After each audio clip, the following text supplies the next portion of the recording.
part 2 of this mini-series. When I moved to Vegas in 2015, so I played all that poker in Wisconsin that you saw yesterday. Well, you saw the beginning of it, but I played poker in Wisconsin, and then it was almost a year, it was like 9 months before I moved to Vegas. So I moved to Vegas, and again, like, I had gone without poker for a while, so I was very motivated to play a lot as soon as I got to Vegas, and it would have been bad if I was like eager to play and at this point really needing to win, because it was a lot different of a scenario financially than in Wisconsin. So I needed to win, I was very eager to play a lot, and the results instantly synced with that. Here are those results. So specifically, my first stretch in Vegas, here with this Venetian background. Let's blow it up a little. And here we go. A lot of Bellagio involved. Not so much nowadays, but back at the time. And you can see from the dates, this was about the first 2 weeks in town. Roughly the first 2 weeks. How did it fare? Well, look at the profits, look at the hours.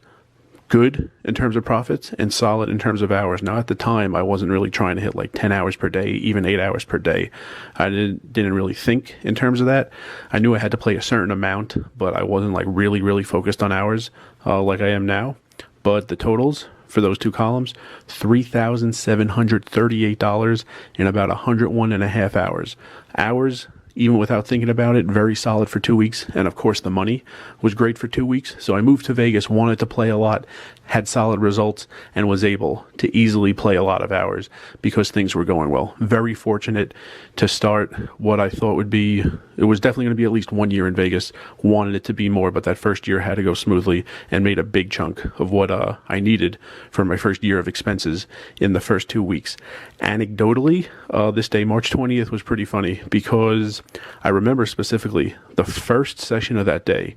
I went like late morning to Bellagio, tried to get a lot of hours in.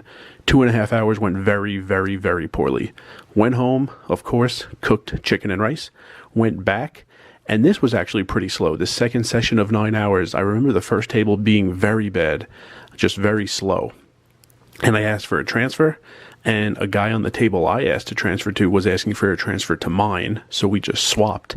And that table was actually pretty weak, but I remember having pocket twos and hitting a set against a guy in the 1 seat with a South Carolina Gamecocks hat on, stacked him, and then from there, even though the table wasn't great, things were just breaking my way. So it was good that I went to play a second time, wanted to play a lot, asked for a transfer, didn't just leave, and eventually towards the end of the night, some good breaks went my way. So yeah, I wasn't even like dedicated to hours back then. I didn't really have hours goals. I was just looking for good games, looking to play, eager to play. I was like laser focused, and the results match that. I mean, all those things that I can control can be happening, and I can still have poor results. That's possible.